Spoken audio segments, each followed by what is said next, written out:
Hello everybody, and welcome to another Crochet with Cris tutorial. Today's tutorial is going to walk you through how to make this turban head hugger. The pattern itself is located at headhuggers.org.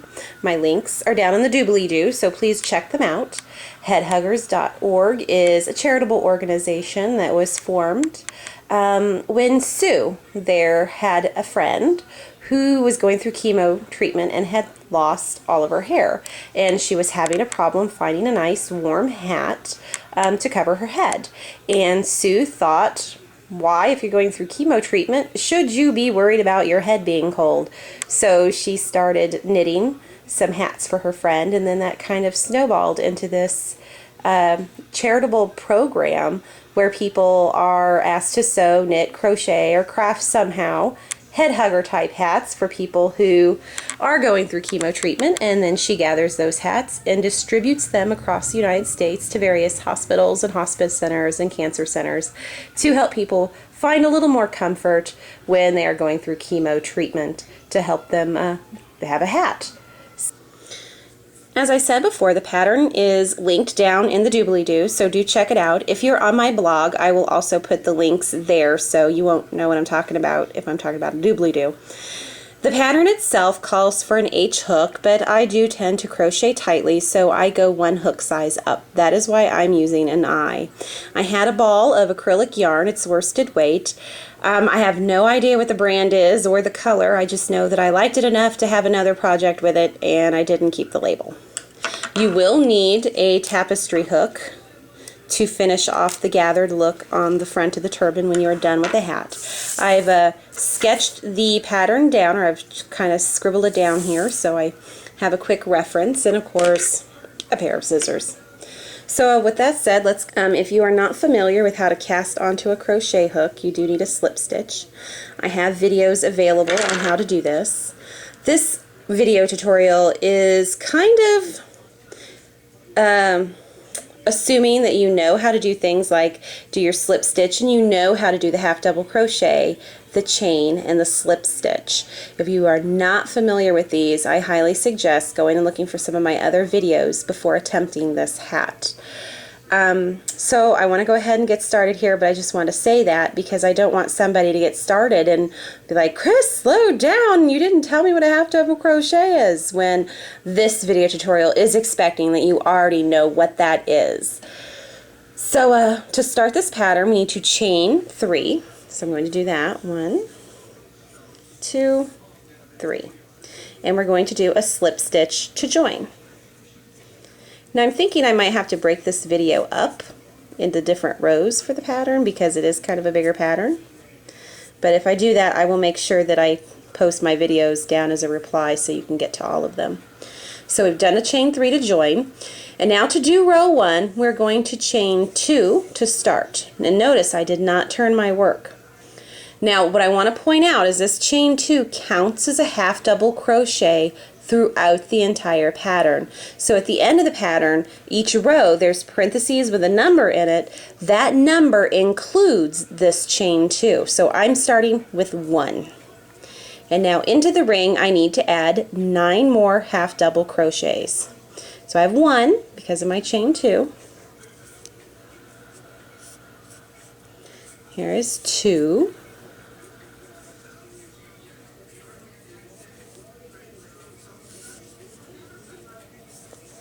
3,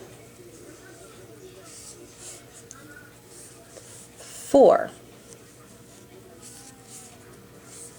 5, 6,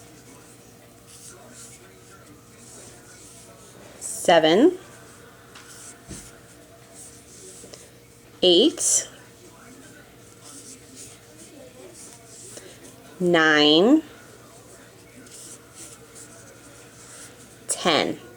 Now that we have our 10 half double crochets into the ring, notice I only did 9 actual half double crochets, but again that chain 2 counts as the 10th. Now I'm going to slip stitch into the second chain that I did. If you kind of put your thumbnail in there and wiggle it, it'll slide into the space, and you can count them. 1, 2. So we're slip stitching into the second. I usually like, when I do my slip stitch, I like to have 2 on top for a little more stability. And I'm going to slip stitch in, and now I have a nice circle. Pull on my tail a little bit, get it out of the way. Now we're ready to start row 2. Row 2 starts with the chain 2. That again counts as your first half double crochet. When you look at your pattern, you're going to see that there is a 20 in parentheses. That means you have 19 actual half double crochet stitches plus this chain 2. Now the part of this pattern that might confuse people is it tells you to put the first half double crochet into the same stitch as the chain 2. If you tug just a little bit on your chain 2, this little hole will open up. That's where the chain 2 is in. That's where it's fixed. So your first half double crochet is going to go into that hole.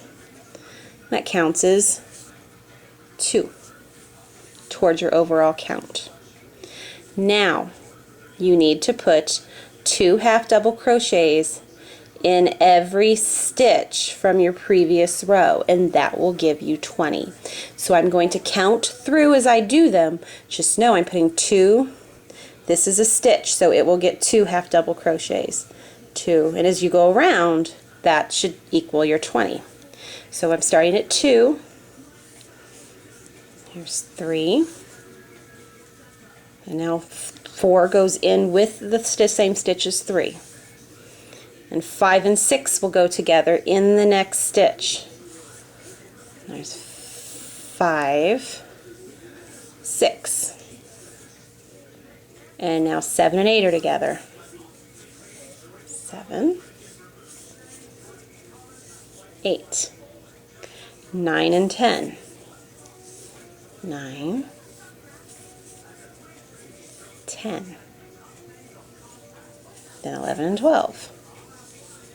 11,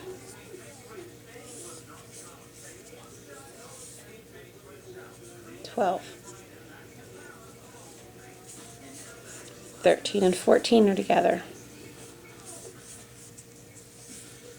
15 and 16 are together.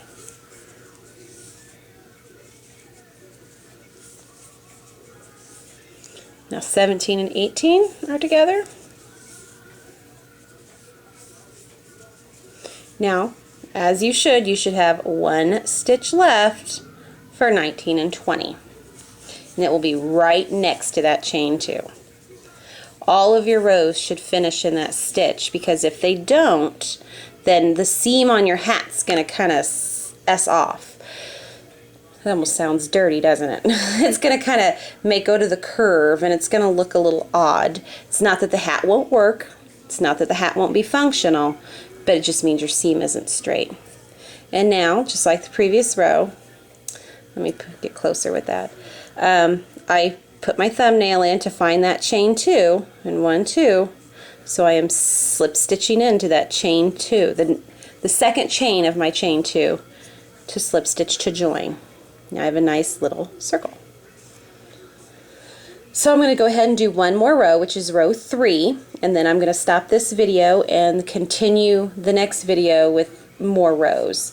So this is going on to row 3, and just like row 2, it started with the chain 2. Again, counting as the half double crochet. Your first real half double crochet stitch goes into the same stitch that your chain 2 goes in. Like I said earlier, if you tug it, you'll see that stitch move. This is where your hook needs to go. So I'm going to yarn over to start my half double crochet and get it in there. So that's 2 towards a total of 30. Now for this row, the repeating pattern is 2 half double crochets and then 1 half double crochet in a stitch by itself. Now if that's the repeating pattern and there's a total of 30, that means you should do this pattern, the 2 1 2 1, all the way around to where you get 30. So I'm going to count. I've got 3, so 4 and 5 go together. There's 4 and 5 going to stitch together. and 6 goes into a stitch by itself. So 7 and 8 are together. There's 7, 8, and number 9 is by itself. So 10 and 11 go to the next one. There's 10, there's 11, and that means 12 goes into a stitch by itself. Now 13 and 14 are together, and 15 is a stitch by itself. So 16 and 17 are together, 18 is a stitch by itself, 19 and 20 are together, 21 is in a stitch by itself, 22 and 23 are together, and 24 is by itself. 25 and 26 are together, 27 is by itself. So 28 and 29 are together,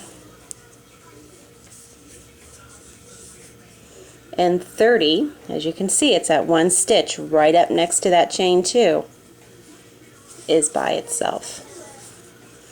And now we have to put our thumb in and find that chain 2, put our hook in, and slip stitch to join. That is rows 1 through 3 for the turban beanie. I'm going to go ahead and continue on with another video down below for the next rows, and we'll make some further headway.